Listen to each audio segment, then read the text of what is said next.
this right now, the top 10 hottest comic books of the week. Here we go. At number 10, we have Silk, number 1, her first solo series. Number 9, we have Superboy, number 9, first King Shark, who will be in the Suicide Squad film. Number 8 is Spawn, number 309, the Gunslinger variant, which has been very hard to find. It was just released, I do believe, 2 weeks ago. At number 7, we have Marvel Knights, number 10. There's a lot going on with Venom, and that ties in. We're not going to talk too much about it, but there's a lot of rumors and leaks. Number 6, we have Amazing Spider-Man 361, the first Carnage. We all know what's up with that. That movie, There Will Be Carnage, is coming early next year. Venom 2, super excited about that. Black Panther, number 5, the first Shuri is Black Panther. Number 4 is Death Metal, Legends of the Dark Knight. Number 1, the first appearance of the Robin King. This has been in the top 10 list for quite a while, in and out, and it's impressive. Number 3 is Amazing Fantasy. Number 7, number 2 is Black Panther. Number 2, the first appearance of Shuri. And number 1, Batman number 19, the retail appreciation variant. Chris, lots of things we could discuss here. But you have 3 books that have caught your eye. Lots of things. I could have gone with Amazing Spider-Man 361, with all the hype around Carnage, but I decided to kind of go a different route again here. And again, I'm just gonna tell all the viewers, guys, I'm not talking about Black Panther right now. That's just me. I'm not doing it. So if you wanted me to do it, I apologize. Not going there. Agreed. Okay, number 3, Superboy, number 9. So I did this last week. With the Bloodsport issue, Superboy number 9. How I just look, anything Superboy that gets on a top 10 list is really cool to me, because I think Superboy, I know we could get spam with Superman. We've gotten spam with him over the years. He's probably still to this day the most iconic character, but I really enjoyed a lot of Superboy stuff. I enjoyed this run. I read some of it as a kid. I enjoyed the Superboy New 52 stuff, believe it or not. Maybe that's not a very popular opinion, but I just like Superboy, okay? And to have another comic book from this era of DC show up in the top 10, first King Shark. Look, this proves to me that books can get hot for more than one reason, and it's a good thing when that happens. Now, keep in mind, there was a 9.8 going for almost $300, so that's kind of crazy and a bit wacky, but we know how the 9.8 market is right now. You can't hate on that. You can still get this book raw for, a good, decent amount of price where you're not breaking your bank. Is it inflated right now? Hey, that's arguable. There is a lot of hype around the King Shark character. We could see this drop, but look, anything that we value outside of monetary value, we value the character, we value the story, whatever reason is that we value these books, those are going to drive that monetary value up. And you could take a book from this era. I don't know the print run on this book, but I'm sure it was a lot more than what we're seeing with new books today. And it just shows that the price of this book shows that there is a high demand for it. Now, get this, $599 and a 9.8 with the DC Universe logo. That is wild. That's just wild. Matt, you got thoughts on this? Man, I'm just always weird. I agree with Chris. You love it for your own personal reasons, then spend your money on it, man. But if you're getting caught up in the hype and you're like, oh shoot, it's on the list, I gotta go get it, it's too late. Leave it alone. Yeah. Let it be. Get it once it comes back down. Yep. We talk about the FOMO, guys. Yep. The FOMO, it hits us. It hits all of us. But this is a 90s book. That print run has got to be outrageous. Let's all be honest. King Shark is not going to be well. You know what? I could be wrong. I'll let our guru here, our TV reader, is that the term? I don't know. The guy that tells the future, Chris. I'll leave that to him. But I don't think card King reader Shark become like a staple in the DCEU or yeah. Too, but yeah, and you're right. That's the thing. It's this, especially when you think about villains. You gotta really weigh on the villain. Now, if this was like the first appearance of a new Superboy or something like that. Maybe be a little different. But you gotta really kind of take villains with a grain of salt. I think this villain is always going to be a fun villain. And that could be used in different ways, whether it's through DC's animated films, which they've done really well with. But yeah, so when you think of it like that, and to just go off of what Matt said, and I usually say this on the show too. I always say, look, it's like once you get to that point where it's on the list, just like Matt said, you know, you have to be understanding to why you would want to grab the book in the first place. And like I said, for me, if I was into this character or just enjoyed this run or want to hop on the bandwagon for whatever reason, I obviously wouldn't want to do it. I wouldn't do it now. But secondly, I wouldn't be going after a 9.8 at all, you know. So it's really about why you value it. But look, regardless of the reason, people are buying this book, and that excites me. Yeah, absolutely. All right, so people are buying this next book as well that you want to talk about. So yeah, and this is fun. I always like to do this because when you get a character that gets hot and you see the trends of what book gets hot first appearance, well, second appearance, what's the next best thing, and so forth, cameos versus full. Well, second, I picked Silk #1. It's obviously Silk's first solo story. We've had Amazing Spider-Man #4 on this top 10 list for weeks, off and on as well over the last few months, with the announcements going on with this character, to seeing her be either pulled into something possibly MCU related, but more importantly into the Sonyverse with the Into the Spider-Verse animated films.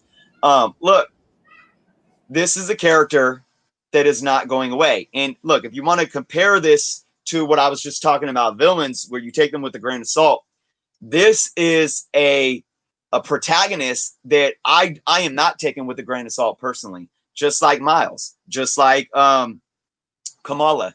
I think that this character is a character of the future. I don't think she's going away. And look, if you're not willing to spend the 200 to 300 bucks on the Amazing Spider-Man 4, wherever that's out right now, this is a good place to start. You're looking at $190 for a 9.8 CGC. I mean, that's not horrible considering the hype. But again, you know, this is a good time where if you are looking at this book, don't get fixated on just the 9.8s, or look at a high grade raw that you can still get maybe for 50 bucks and give it a press, or take a chance of sending it off to CGC and maybe getting that 9.8. But that kind of goes into where, you know, I don't think 9.4s and 9.6 don't get enough love, but I want to be cautious about talking about that right now because we got the 9.8 guru on. Regardless, I'm loving the hype around this character right now for sure. Yeah. Matt, thoughts? Yeah, man, you said something that I thought I'd run with. Don't buy it in a 9.8.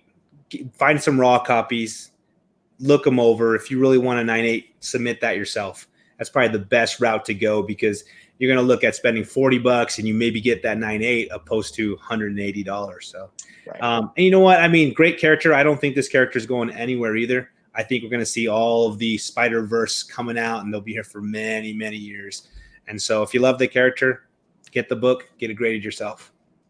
Yeah, I agree with that too. And I really enjoy the way this story was told too, of the possibility of this actually being able to happen. And this isn't spoiling anything. She came out 6 years ago, so don't be mad, everybody. But the same spider that bit Peter also bit another student in that class too. And that's just completely plausible. And it was just a really fast, for me, I really enjoyed the read. And I really like this character. And I agree with both of you guys. This character has a lot of upside to her. The rumor is she's going to have her own series via Sony on Amazon. Hopefully it's within the MCU in some way. But she will definitely be, actually, Chris, I'll ask you, you can predict the future. Will she be Into the Spider-Verse too? I would think so. Yeah, at least to some extent. Somewhere now, maybe not this key role, but I think, you know, we're going to see, just like, you know, at the end we saw, remind me, we were talking about this before the show, old age memory. Who did we get a sneak peek of? Spider-Man 2099. 2099. Yeah, Miguel. right. Miguel Herrera. Yeah, definitely. So again, guys, exactly what you guys was. Don't buy this in a 9.8, but try and go hunting out there. These issues are out there if you guys put the effort in and try and find it, and then submit it for your own 9.8. Okay, now moving on to your final book of the week, Chris. Yes. So I talked about this book last week as well, and I brought it up with a skeptical approach. And it's really interesting because now it's at number 1. I believe it was at like 3 or 4 last week. Yeah, it hit number 1 this week. That's Batman number 92, the retailer appreciation variant. This is the dynamic of this book and where it's at right now is really interesting. And if you're kind of a collector that really wants to understand the market, looking at what this book has been doing is probably a real positive thing for you to do. Because even when we talked about it last week, it was already dropping in terms of fair market value because it hit a high of $355. By the time that we talked about it, though, it was dropping some. It's dropped even more this week to a fair market value of about $188, but it hit number 1. So there's a bit of a balance here, and it kind of talks about what Matt was saying about my number 3 pick, the Superboy book, and this can kind of maybe educate some folks who get into that FOMO, especially with the variant hype right now. A book can continue to be hot at a value that doesn't necessarily need to be bloated. And what I'm saying by that is this: it got hot, it peaked in the top 10, but it hit a threshold where people were saying, you know what, that's too much, I'm good. They backed out. The demand dropped and the price dropped, and then people said, okay, now it's kind of looking where I'm looking to invest. Let's get into it. And it's leveled that fair market value out, and people are still buying it. So I want to keep my eye on this because we talk about, what's the long term on these type of variant, books. But I'm still going to think that this fair market value is going to continue to drop some. But I like that it's at least gained steam. It hit number 1 at a lower fair market value. That's interesting. Matt, what do you think about that? Man, these new modern variants, not my cup of tea, man. When I buy them to flip them, and I buy them to flip them quick. And so, Punchline, if she sticks around for the next 20 years, it may be a great book to have. You know what I'm saying? But you want to put 20 years in $180 into 20 years, or you want to put that in some Silver Age key or, something else that you know what I mean? So I'm not a big fan of it, but we'll see what the market's doing. These variants are going crazy. Everybody's buying them. Batman Who Laughs is still around. Robin is coming now. We'll see what happens. Yeah, I'm subscribing to the FOMO on this one, guys. Like, this is one. I think they were one issue. Not every store got this too. I guess you had to have a certain amount of copies ordered. That was an ambiguous number that a lot of shops didn't understand. So a lot of shops didn't get it. And there's a lot of owners that were pissed off about it. But to your point, Chris, the fact that this has dropped in price but hit number 1, there's something to be said about that. And I do think Punchline. I just read issue 98 yesterday. I still have 99 to get to. I like what she is. I like what she's about. I think she will stick around because you do have the kind of the rivalry between her and Harley, which I find interesting. So something to watch out for. Again, again, what Matt said. If she sticks around for 20 years, this could be because this is her first appearance. Am I right? So this could be one of the rare first appearance of her first appearance. So, it was Hella Risen, and it was 89. Her first appearance. Yeah, it was 3. Yeah, it was 3, and then 89. And then there was the controversy of what was the cameo and there we go. We don't need to get into that. This is my the bad third on that. cameo. But anyway, right. This is an interesting one to have, and it's an interesting. Yeah. It's an interesting one to watch. For me personally, I'm not buying into it. I wouldn't. I'm not spending $188 on that. So if it's your cup of tea, go for it. Right. I do want to say, and I'm going to make, and I actually posted a video on my channel today, kind of talking about this, and I kind of I kind of fooled my audience. I labeled the video the 3 keys. And for those that didn't watch the video, I'm spoiling it. But I said the 3 key secrets to comic collecting. And I just kind of did that to pull people in. And I said, there's really only one. And it's collecting how you love. Right. And then I went into all the variables that in terms of what that can mean. And I bring this up right now, talking about this book, is because I think, just like Matt said, I'm not a variant guy. I'll pay cover price for a B variant because I like the artist or I like the cover. I will never pay tons of money or hundreds of dollars for a variant. That's not me. But I don't think people give these variant collectors the benefit of the doubt. Now, I know that there's a lot of speculators and flippers in the market. And look, that's part of the hobby. But I do believe, I am confident that there are a lot of collectors out there that just love variants so much, and they know what they're doing. They know that they're putting this money out there. Yeah. And I think they're okay with that. You know, I think there's a larger portion of those people out there than people give credit for. And, you know, because I think the variant market has been around for 10 plus years now, when you think about it being a popular sub-market of the hobby. And it's continued to, you know, grow. And I don't think it's slowing down anytime soon.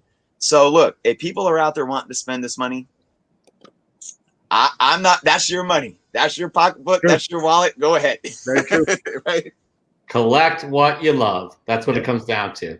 So anyways, that's our top 10 hottest comic books of the week based off of Cover Prices data and Chris's interesting 3 picks. We'll do it again next week.